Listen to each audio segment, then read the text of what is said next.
It feels kind of like an imposition unless it's a close friend of FaceTime or duo with someone. I mean, like that's you are inviting them into your space in a certain sense. There's that moment of hesitation, like, okay, is this a doable person? That's very true. That's very true.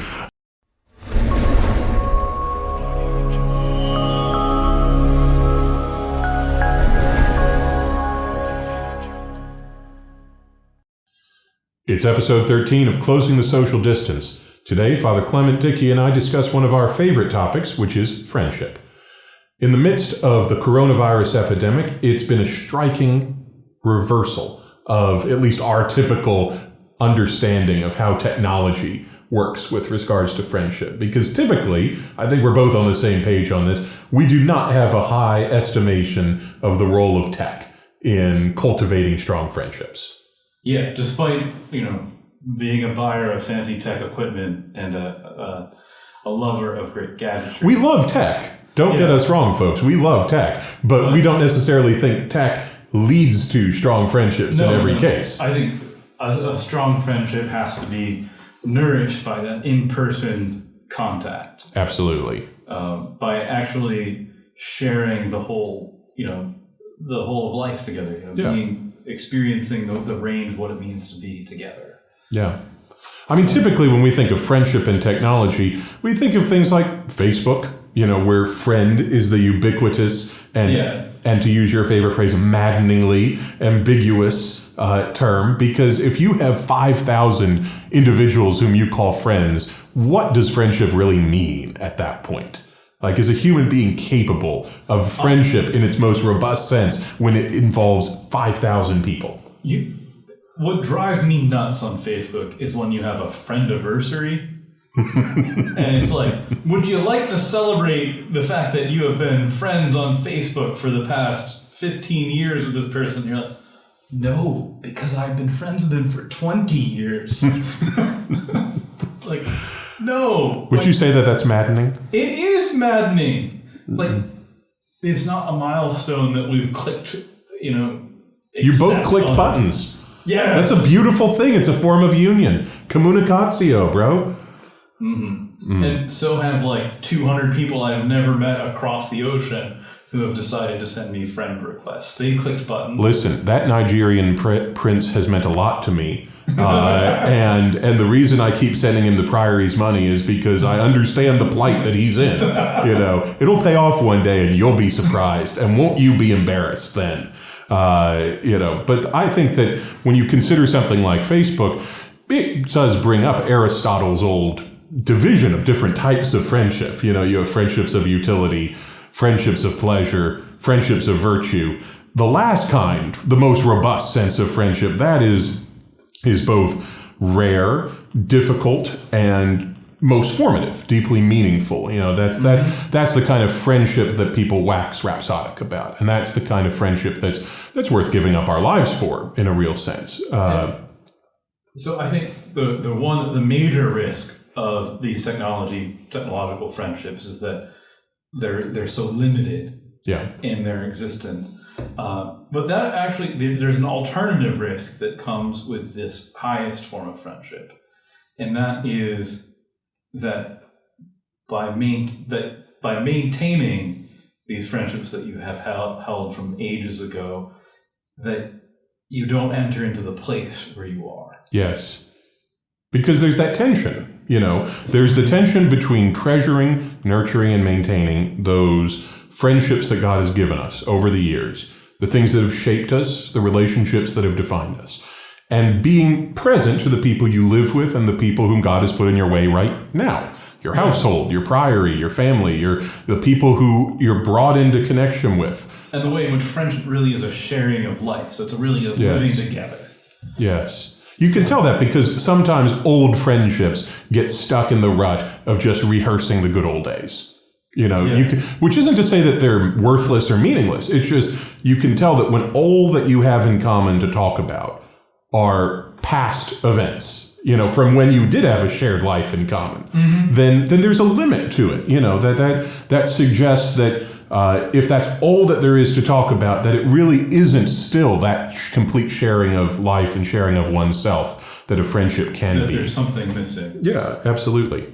And, I think we've experienced some of the balancing effect. Like, we were not the closest of friends at the House of Studies, not hostile or anything, but I think... Not that he knows. Not that I know. But, here, with all this shared time, I think that, we're remarkably, significantly much closer than we were before.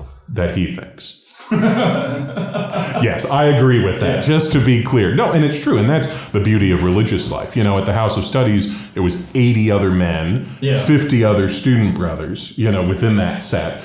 And then that kind of changes continuously because new men come in, older men get ordained and move on. But then you're sent out into the province, then you're sent out to this priory, to other priories, and you experience that same balancing effect. These people who you're close to, these brothers who have meant a great deal to you, these deep friendships, but also you need to be present where you are. Yeah, to the place that you're in. Yeah. And so you want to maintain those connections to people who you've grown rather close. But if you spend a lot of effort in maintaining those prior connections, you miss out on the ability to form connections where you are, and therefore the ability to be an effective, flourishing human being where you are. Yeah. I think that there's a real justification for Aristotle saying that you need to live in the same city in order to be friends.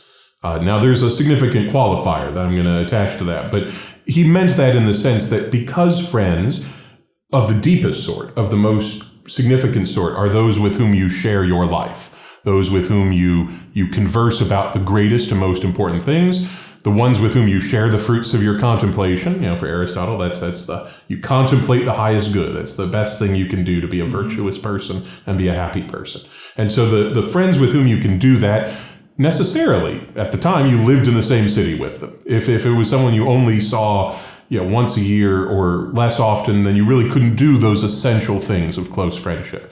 But now we come to the good side of technology, which I think that the crisis right now has highlighted and revealed something that is an ongoing good, which is that thanks to the beauty of technological communication, you really can still share a life in common with people. Now, in a different way, in a more limited mode, in a way that needs to be balanced with those who are physically present to you. But thanks to this grace of the phone, FaceTime, the means, even text messaging, the means of being in contact with people, you really can keep up that friendship, not just kind of by maintaining contact, but by really being present to them in a significant way. I think there is a different experience of maintaining a connection through Duo, which is Google's video inferior version of FaceTime, you mean? Yeah, so Duo, which is, the people who I Duo with, like, I feel like it's a deeper connection than just calling them on the phone, because you see their face. Undoubtedly.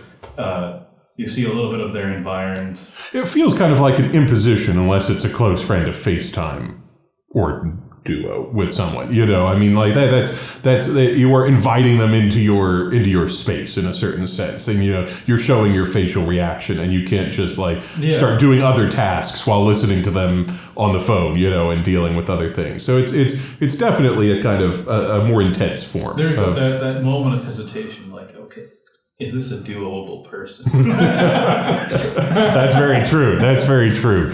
But no, there is something really tremendous about that. At a moment where so many of us will feel kind of trapped, inhibited, restricted, the people who are in your household, if there are others with you, can drive you nuts. Not naming examples, just naming the possibility. But no, people can drive you nuts, and you can feel yourself kind of becoming deeply frustrated. There's a real beauty at moments like these to recognizing we're in such an unusual time, because ordinarily a normal social life involves getting out of the household and sharing other forms of relationship, even if they aren't as deep, with other people. And right now those are cut off. in many ways. Contactless delivery, the new addition to the lexicon this year, which is why it's so important to have deep friendships that we cultivate using whatever means are at our disposal, including FaceTime and Google whatever, Duo, all that stuff that help keep us in connection with other people. Things that could previously have been a distraction from real life are a way of actually maintaining real life in the extraordinary situation that we're in. It's true. It's true. There's a beautiful thing about, deep friendships are the ones that define us, in a significant way. And I know that is one thing we share in common, is a deep appreciation for friendship and for what it does, both to shape us as God-willing men of virtue, men of God, but specifically in a way that helps smooth out our rough edges and helps us to know ourselves. The act of loving another as oneself helps you to do that. As I'm sure many married couples and other dear friends can testify. It's an important part of being human and opening us up to friendship with God. So it's transformative to have friends and to maintain, to see somebody else's good as your own good. So that's why I hope that in these tough times, when there's all sorts of pressure on us, when there's all sorts of stress, strain, and worry in the atmosphere, heck, when your relationship with the priests of your parish is principally mediated through a YouTube video, and maybe occasionally seeing us in the parking lot or at the outdoor confessional, that we take advantage of the rich means of cultivating these friendships and continue to share our lives with other people who can help calm us, keep us grounded, and see things and ourselves as they really are. That can be an important thing to avoid cabin fever and to avoid going insane during these rather trying times. So I hope that in the midst of all that's going on, you get to enjoy the Closing the Social Distance series on fine Apple products, which are designed in California. Using Google technology. But principally on Apple hardware. Through it all, know that we're praying for you. We hope that you're praying for us. We look forward to seeing you on the next episode of Closing the Social Distance. And in the meantime, know that we'll keep on praying for you here. God bless you and have a good one.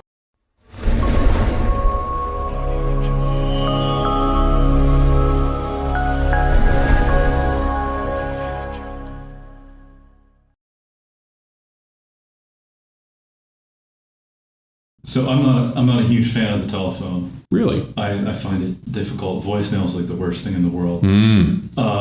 I might start leaving you more voicemails now. I'm not going to answer them.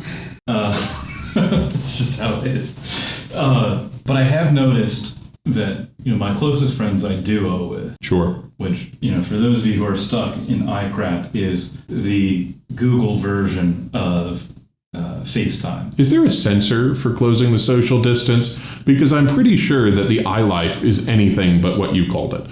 As far as I'm concerned, it is a more enlightened, higher plane of existence. But yes, what you're saying about Google Duo is true of FaceTime, although we'll just agree to disagree on the best modality of all this. Duo is better. FaceTime is superior.